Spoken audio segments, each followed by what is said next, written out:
tapi masih ada remnya, berarti gitu. Yang udah pacaran usia kita dimintain orang tua untuk katakanlah dimintai tolong kita ogah-ogah. Tapi ketika kita seseorang atau bahkan belum pacaran tapi kita kenal di kode. By the way, Baswe ya. Iya. Pak Aryo ini generasi apa Pak? Gen milenial atau apa? Kalau saya lahir itu nggak kenal generasi sebenarnya, hanya lahir aja. Tapi kalau dikatakan oleh anak sekarang itu ada generasi, ya mungkin milenial mungkin ya. Tapi dalam hal terkait dengan peradaban, terutamanya kalian, itu menurut saya adalah generasi di mana kita lahir itu tanpa orang tua. Kenapa kok saya bilang gitu sama orang tua? Karena gini, kita lahir di era generasi Z ini, di era milenial yang serba teknologi. Kita sudah bisa bersambung dengan orang lain dengan teknologi, entah itu pakai sosial media ataupun kita menggunakan fitur-fitur yang ada di handphone kita. Dan itu orang tua kita itu nggak pernah mengalami hal itu. Jadi kita nggak punya histori masa lampau yang bisa dituturkan atau apa istilahnya ya, ceritakan oleh orang tua terhadap anaknya yang notabene kejadian saat ini gitu. Jadi kenapa kalau kita amati tadi dibilang ya, sempat Kak Friska nggak terlalu suka membaca, dan itu kan efek juga dari penggunaan sosial media dan gadgetnya utamanya, karena itu adalah salah satu perangkat kita untuk bersalah. Jadi menurut saya itu, jadi kita itu lahir di mana dia itu nggak ada orang tua. Gimana sih rasanya nggak ada orang tua? Kan mesti butuh kasih sayang, butuh perhatian dan sebagainya. Tadi sempat disinggung juga, kamu lebih nyaman mana, curhat sama orang tua atau teman? Kan banyak teman sih. Nah, kenapa hal itu terjadi? Karena orang tua mungkin kamu nggak merasa nyaman karena apa yang kamu omongkan orang tua nggak tahu. Karena masa lalunya, aku nggak kenal itu kok, aku nggak kenal TikTok kok, aku nggak kenal WhatsApp kok, gitu. Mungkin seperti itu ya, nggak ada kesinambungan. Ya itu kembali lagi ke perasaan ya, jelas. Yang udah pacaran usia. Dari Pak Aryo sendiri sebagai seorang tenaga pendidik ya, kalau Pak Aryo memandang seorang Gen Z dalam dunia pendidikan itu gimana sih? Sebagai teman untuk belajar menurut saya, karena banyak hal yang saya tidak ketahui dan kalian ketahui. Jadi kita berusaha, saya pribadi utamanya itu berusaha untuk belajar terhadap kalian. Bukan hanya kita mempelajari kalian, bukan. Dan itu konsep guru yang menurut saya perlu diluruskan untuk era saat ini. Mungkin kalau kita di era 20 tahun yang lalu, mungkin guru adalah sosok yang memberi. Ini kalian sebuah wadah, guru adalah yang menuangi ini wadah ini. Tapi untuk saat ini kalian tanpa dituangi itu sudah banjir dengan informasi, benar nggak? Iya nggak sih? Iya. Kamu kenapa pacaran? Pernah nggak kepikiran gitu? Pernah. Kenapa sih? Yes. Ya suka. Iya, loh, pacaran itu banyak hal loh. Apa kamu ngikuti tren? Atau kamu memang benar-benar senang? FOMO. Atau kamu FOMO ya? Iya, atau karena teman kamu banyak yang punya pacar terus kamu merasa enggak, terus kamu mencoba untuk cari seadanya dapat terus akhirnya yain, guys. Seperti itu emang. Nah, kita juga harus siap sebenarnya. Saya nggak menyalahkan pacaran itu dari segi boleh atau tidaknya. Tapi paling nggak kita tahu batas. Ya tentunya saya juga pernah mengalami dalam pacaran. Tapi yang penting, yang menurut saya kita endingnya adalah tahu batas di mana kita benar-benar kita pacaran itu menjadi diri sendiri nggak? Atau kita menjadi orang lain?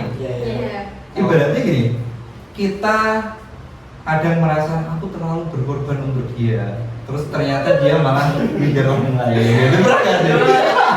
Kayaknya Pak itu paling tahu nih kan. Hujan-hujan dibelain jemput. Iya. Kita kadang-kala kita dimintain orang tua untuk katakanlah dimintai tolong kita ogah-ogahan. Tapi ketika kita seseorang atau bahkan belum pacaran tapi kita senang di kode minta tolong dong jemput aku atau anterin ke sini. Kita tanpa berpikir panjang, kita iyakan. Iya. Langsung berangkat. Nah itu spontanitas yang dibicarakan tadi generasi Z yang notabene dia nggak pernah pikirannya yang dipakai adalah pikiran jangka pendek. Ya sih, emang iya. Jadi shortcut. Yang memang sering juga sih. Semisal kita pakai shortcut kan jalan pintasnya. Yang memang ada kalanya butuh. Tapi bukan berarti semuanya harus di shortcut. Contoh terkait masa depan. Ya mungkin masa depan bisa di shortcut dengan latar belakang tertentu. Contoh katakanlah masa depan aku ingin punya usaha. Kalau orang tuanya mendukung dan dari segi finansial dia cukup, mungkin kita shortcut bisa segera untuk mendirikan sebuah usaha. Tapi bila cerita kalau latar belakang kita sederhana, kehidupan cukupan, mungkin kita melalui rintisan. Nah mulai itu butuhnya titik keseimbangan. Kita tidak jangan menyalahkan orang dari sudut pandang tertentu, tapi kita benar-benar tahu gimana letak kita, kondisi kita seperti apa. Itu saya kira meskipun kita lahir di generasi Gen Z, kita masih berpola pikirnya meskipun shortcut tapi masih ada remnya, berarti gitu. Jadi nggak asal ikut FOMO tadi Cecilia. Seperti itu mungkin itu sih. Nah ini sih bahasa apa? Kalau itu, ya itu gitu. Ya menurut saya itu yang terpenting itu adalah kita tahu batasan. Pacaran boleh, tapi ya gitu harus tahu Batasannya. Tuh ya teman-teman, jadi kalau mau pacaran boleh, tapi jangan Iya. Dan jangan lupa kasih love ya di sana. Jangan lupa tap-tap layar. Dan cinta itu bukan hanya berbeda jenis. Terus mikir sama jenis serius enggak? Cinta itu bukan hanya sesama manusia, bahkan kita kepada bunga pun kita bisa mencintainya. Caranya gimana? Ya mungkin merawatnya, gitu ya. Mungkin menyiram, mungkin memupuk, memberi wangian. Itu adalah salah satu bentuk cinta kepada alam atau makhluk lain. Gitu. Jadi nggak hanya sesama ini Itu hujan guys, bocor ya. Jadi kalau kita hanya berpacu pada cinta adalah aku dan kamu, mungkin ketika kamu nggak ada, mungkin yang ada adalah rasa sedih, rasa benci, penyesalan, itu mesti muncul. Tapi kalau menghindarkan cinta antara aku dan kamu sudah tiada, yang ada adalah cinta, tidak memandang lagi aku dan kamu. Mungkin aku dan kamu tiada pun tetap ada yang namanya cinta. Pak Aryo cocok didebatkan untuk konselor percintaan semasa hidup. Jadi buat kalian yang pengen curhat-curhat sama Pak Aryo boleh nggak Pak? Ya, boleh. Yang penting harus siap patah hati. Karena semuanya nanti ya make sense gitu ya. Rumi bilang bahwasanya patah hati itu adalah cara Tuhan untuk mengingatkan kita bahwa aku itu ada dan cintaku lebih besar daripada cintamu kepada yang lain. Karena kita ya nggak gitu, Bris. Iya. Rizka ini saya lihat ini tipikal cewek yang selalu, ya menurut saya dari awal memang kelihatan agresif. Yang pertama itu, dan yang kedua seolah ini aku. Kalau nggak, jadi kamu kalau mau ikut aku ya harus aku kayak gitu. Jadi tipikal cewek Rizka ini menurut saya perlu pendampingan sosok cowok yang soft sifatnya. Ya, Kalau iya betul. Iya. Kalau diimbangi dengan sosok yang sama-sama dengan Rizka mungkin Keras kepala. Iya. Pengen Akhirnya ngomongin. benturan. Jadi sosok Nando itu udah menjawab. Oh, Iya. iya. Nando mana Nando? Kenapa gitu nanti? Tapi selain Pak Aldi di pengaji, dia juga peramal ya? Enggak, bukan. Itu bukan peramal, tapi lebih ke pernah ngalami, jadi tahu. Oh, pengalaman. Sudah berpengalaman. Ya sudah. Kembali lagi ke topik tadi mungkin. Apa? Sil. Genzi. Ya, kita sudah. Generasi strawberry. Yes. Apa sih bedanya Genzi sama strawberry? Tidak aja ya. Hampir sama. Kalau Gen Z itu kayak mungkin lebih simpel. Kalau strawberry kan tidak ada Complicated, filosofi. sih. Filosofi. Filosofi. Visologi. Ayo Pak, ngomong tentang Gen Z. Pak Arya pernah dengar statement kayak Gen Z itu mudah kesetir sama konten di TikTok. FOMO ya. Iya, Lebih ke ikut-ikutan. Iya, kayak kalau di TikTok mungkin kayak apa ya, basic manner cowok itu harus gini gitu loh. Yes, yes. Pernah tahu gak Pak? Ada istilah. Iya, pernah dengar Terus sih. tipik cantik. Iya, ini ganteng. Iya. Cowok nggak boleh mukanya kotak, nggak boleh. Justru saya kenal istilahnya mental health atau apa itu kan Frekuensi. Iya.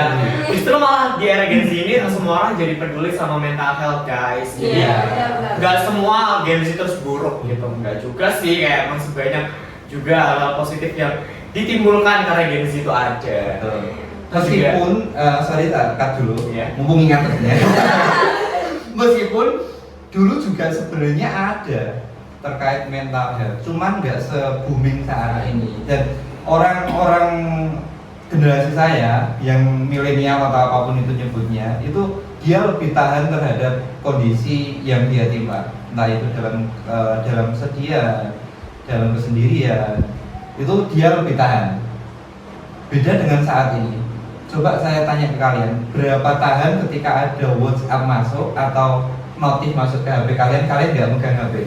Itu lain banget, apalagi kalau Iya, iya, iya. orang yang spesial ya. Iya. Itu mah 1 detik pasti kita bahas ya. Iya, nggak ada 1 detik. Kita langsung stay Langsung. aja. Kadang kita makan aja sambil Main Iya. nah, itu realitas saat ini. Halo, sama dulu Gemar berapa? Yel on Podcast. belum ya, nanti kita pikir sambil jalan. Enggak, aku punya kok. Oh punya. Jurnalis itu ada pak, jangan meremehkan jurnalis gitu. Jadi jalan-jalan jurnalis Bang Sado itu adalah tajam, akurat dan berani. Aduh. Boleh kita diucapkan tajam, akurat dan berani. Aku yang bilang jurnalis Bang Sado ya. Ya. 1, 2, 3. Jurnalistik Mansado, tajam, akurat dan berani. Saya nggak bisa ngikutin. Gerakannya. Mungkin ada lagi untuk sore hari ini apa dicukupkan sekian? Mungkin cukup aja sih, karena kalau bahas Gen Z kayaknya Iya, ya, kan nanti bisa sampai bisa part-part berjam-jam.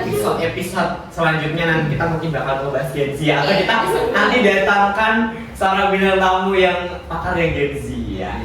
Jadi kalian jangan sampai skip pokoknya konten-konten dari jurnalis Mansado, karena kedepannya akan ada hal seru di konten ini. Mungkin cukup sekian sih podcast kita pada sore hari ini. Apabila ada salah kata, mohon maaf. Terima kasih Kak Cecil, terima kasih Pak Aryo, Sama-sama. Kak Friska dan Kak Ana. Selamat bertemu lagi di episode selanjutnya. Sampai jumpa. Dadah.